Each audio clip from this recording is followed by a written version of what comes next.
Now let's start with the second type of exception, that is custom exceptions or user-defined exception. Let's understand first of all that why do we actually need, or when do we actually need to create our own exceptions, or when do we need to create user-defined exceptions, or custom exceptions. So the situations comes like this. Like let's say if there is an application that you're building, and depending on a particular scenario which might occur into different code or different classes that you or other developers who are working onto that same project might face, and what you want those developers to do is that whenever this particular problem comes up, they should throw an exception, right? And that exception should be a type which you have created on your own. So in these scenarios, you need to create your own exception, which we call as a custom exception or a user-defined exception. So without wasting any further time, let's see that how we can actually create our own exception inside Apex and how to use it. So over here, I have created an exception which says number is negative exception, and it's just a name of the class that we have written down over here. It's not compulsory for it to have exception word in it, but what's compulsory is it should extend the exception class, which is the super class of all the exceptions, right? So in order to create a custom exception class or a user-defined exception class, all what you need to do is you need to create a class which extends the exception super class. That's it. And after extending this super class, what you need to do is you just need to by the way, you do not need to do anything else. You can just use this custom or user-defined exception wherever you want to. But if you want to override some methods from the exception class as well, you can do that in here, like similar to what I have done over here.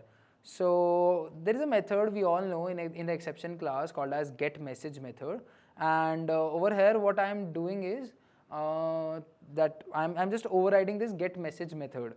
And how I'm doing that is, like, I'm just writing down public override string getMessage, and inside it I'm returning a custom message that I want to return, right?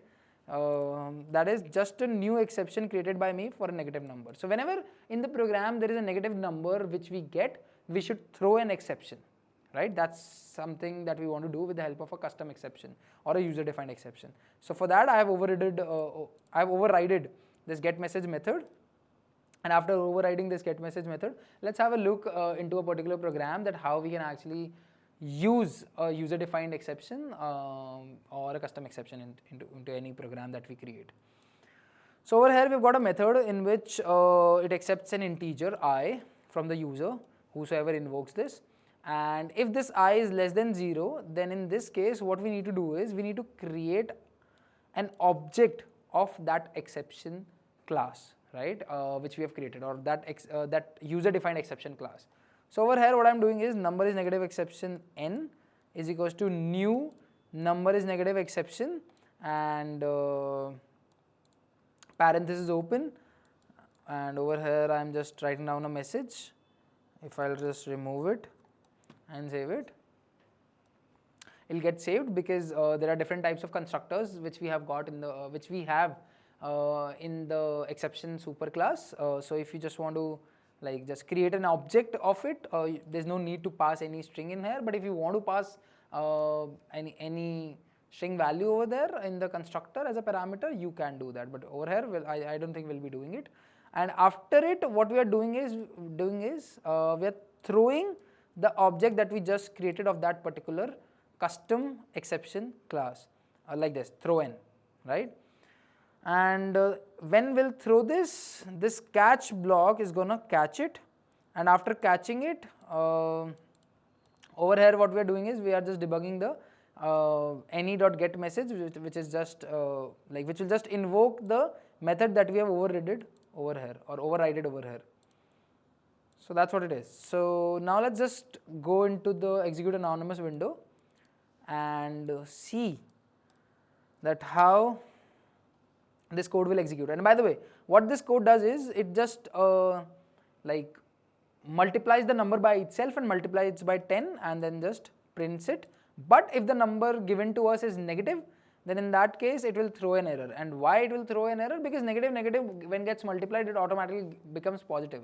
So we do not want any negative numbers to be entertained in this particular program, and for that only we have created a custom exception. So in this case, like in the case of 2, like let's say exception handling 5.myMethod2, this should return i's value as 40, because 2 into 2 into 10 is equals to 40, of course. So let's see whether the value comes as 40 or not.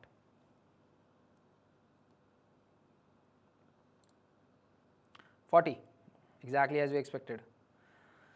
And let's say now let's just change this value to -2 and execute it. Okay. Just a new exception created by me for a negative number. Don't you think this is something similar that we've seen earlier? Of course. This is just a message that you're returning whenever the getMessage method gets called. So yeah, this is how you can create your own custom exception or a user-defined exception, and this is exactly how we can use it to throw this type of exception and to catch it and to handle it accordingly. I hope nothing. I hope you got it.